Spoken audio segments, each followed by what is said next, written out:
Hello again, everybody. We're going to try this one more time. I recorded a nice, quick podcast for you guys, probably Tuesday or Wednesday, and I failed to change the settings back from when I had changed it for virtual knit night. And you could see me and you could see my lips moving, but you couldn't hear me. So we're going to try this again, episode 9.5. He's home. Take two.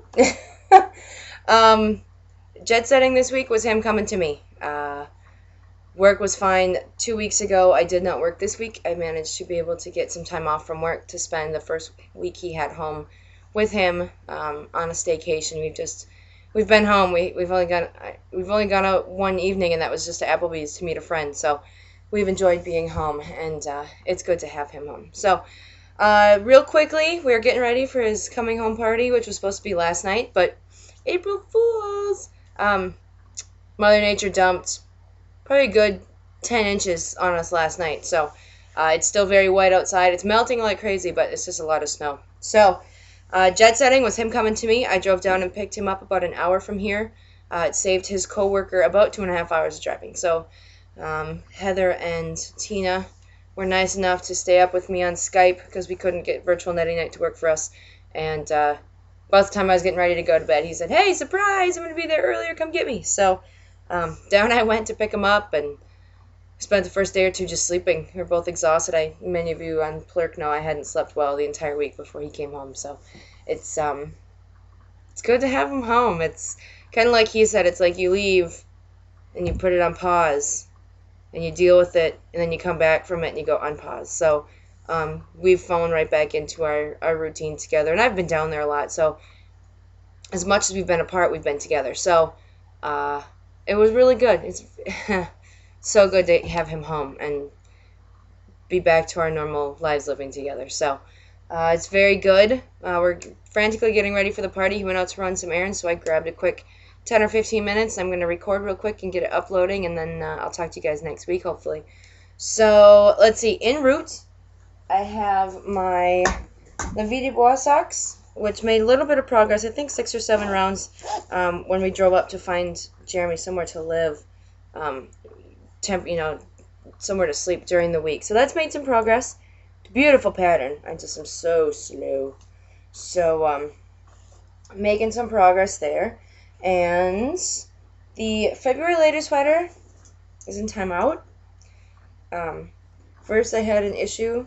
Well, here's the sleeve. So it's making progress. Here to here. So, and I think it's going to fit. You see that? So, I made some progress, and then I messed up. I just miscounted the lace pattern. Didn't realize it till a couple rounds later when stuff wasn't matching up. And I tried to unpick it. Oh. This should be in my ground stop, too, because I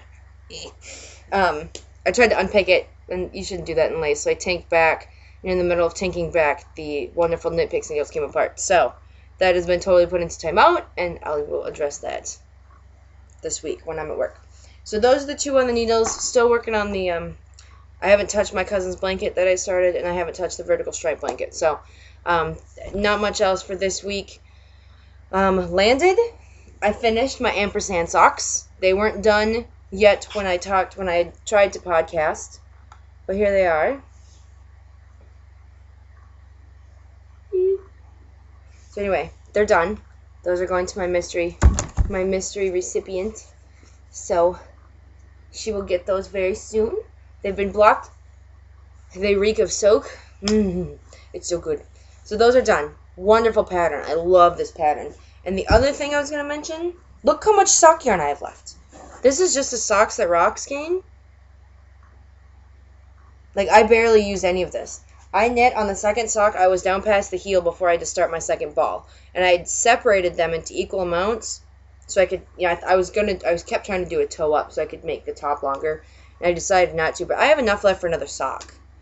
I don't know what I'm going to do with it, but tons of yardage left. So I'll see if I can figure out by weight how much yardage. I'm guessing this was only probably maybe less than 300 yards. And they're great. The pattern is just, it's fun. Nothing else planned. Everything you've already heard about. Baby blankets, and I just found out more people are having babies. Oh boy, babies everywhere. Oh, and for those of you on Plurk, and I'll share for those of you that aren't on Plurk, I forgot that yesterday was April Fool's, and my brother sent me a text that said, "Are you ready to be an aunt?" And I freaked out. I'm like, oh my god, he's not married. He's 23, 24. 20, he'll be 24 this year, but I was like, oh no. And so we text back and forth for a while, and then I said, well, who's the mom? Because he's not really dating anybody. And he goes, April, ... April Fool's, sucker. So anyway, he totally had me going. That was a great one because he totally tricked me. So that little bugger. But it was a good joke, so he definitely got me on that one. So that was landed.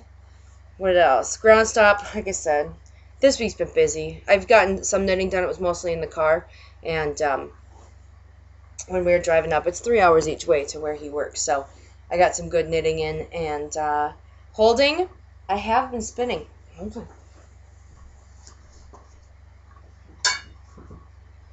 Everybody has been... I forgot to grab this before I sat down. We've started the spin along with the Knit Girls for their spin along, knit along on their Ravelry group and on their podcast. We got, I believe it's BFL. There's the ball. It's blues and purples, little splashes of pink, little bitty splashes of pink, and a lot of white thrown in. And I'm using my spindle with the hand turn hook from Highland Handmaids, which I love. And I'm about halfway through my first. I split it into half. This is about half of the first. I've got 2 big balls. This is half of the one. I'm about halfway through. And you like my toilet paper bobbin? But it's spinning really good. It took me a little while to get back into it, get the feel for it. But I'm not even going to try to guess what weight it is. There's the ends. Doesn't focus very good. But no, it's spinning. It's spinning really well. I'm really impressed. And I'm trying to keep up because on a spindle it takes a little bit longer. So that's been my holding. I've actually been spinning, which has been really fun. And every time my fiber breaks, I drop it on the floor. And I swear, Jeremy goes, I couldn't do it. It would drive me crazy. So it does drive me a little crazy. Not too bad. But Knitter Freak has offered up maybe trying out one of her wheels. She's lucky enough to have 2. And so I'm hoping that maybe we're going to get to do that. She can come over and maybe teach me where all the parts are and I don't even know what all the parts are. I don't know. I don't know anything about it. So maybe she's going to teach me at some point since now I'm going to be back in the great state of Maine more often. So that'll be good. And then as for reservations, a few people have asked about traveling with your knitting. I'll give you the quick rundown and I'll answer some more of the questions. They post them in the Ravelry board and you might have posted them on the blog. The blog's really hard to answer comments to, only because I can only respond to the blog. I can't respond to the person. So even if I respond to you, if you don't go back and look, you won't know that I ever responded. So I'll try to address all the questions in the Ravelry board. And if you're not on Ravelry, come on over. It's free. It's really easy. You don't have to give hardly any information if you don't want to. It's no big deal. But they'd asked about traveling while knitting. And the only thing you really have to be careful of is going abroad if you're going overseas, because you can take them out of the country in your carry-on, but when you come back, like I went to Australia, I could take it to Australia, but I did check it coming back. It's the same thing. You take it out of the States just fine, but coming back into the States, you'll have to check it. It's never been on the banned list. It's not an airline thing. It's a TSA federal safety thing. So you can check your airlines boards. Your best bet is to go to tsa.gov, which knitting needles and crochet hooks have never been on the no-fly list. Even after 9/11, I know my roommate traveled like 3 weeks later, and she took hers with. If you want, you can take yourself a self-addressed stamped envelope. If you're paranoid and you're worried about it, I've taken long straight needles. Most of the time, I travel with double DPNs or with my Circs. So you've only got a little needle. I've never been hassled. Very rarely has anyone been hassled. If you ever get hassled, ask for a supervisor. So you know what, I've traveled with these before. I didn't have a problem. You can tell me what the problem is. But if you have to, you might take an envelope if that makes you feel better. But I can't imagine you have a problem. People have been fine with their knitting for eons. And even at my little airport, which is like, if you can get past my airport, you can get through any airport in the country. they have no problem with knitting needles. So don't fret. If you're going outside the States, it's not a big deal. You can take them with you in your carry-on on the way out. But when you do come back in, if you're going to Europe or wherever, make sure you check them on the way back, just to be safe. They may let you through, but more than likely, I just checked them. I didn't even try it. So if you have any more questions, please post them either in the April chat board, which Highland Handmaids Heather started that for us today, or post it in the thread for the show. And yeah, so that's it about that. My last thing before I go is I got my first shipment from the Loopy U, and I had never ordered from them before, and they had an update which someone posted about, so I'm like, well, I'll go see what they have. What I really like, and the first person I ever saw do this was Heather from Highland Handmaids. I'm sure someone's done it over the years, but she consistently does it. So you handwrite a little note. Here's your invoice for what you ordered. And she handwrote a little note. It says, "Hi, Katie. Thank you very much for your order. I know you have other choices in purchasing yarn, and we appreciate your business. Happy knitting, Sherry." So I like that. It takes 15 seconds, but it's really a nice thing. So I got a little knitting needle inventory from Nancy's Knit Knacks. So you can check, what you got. And then I got some sample loops for a couple little different yarns of theirs, which was really nice. And then I ordered some Skinny Bugga from Sanguine Griffin.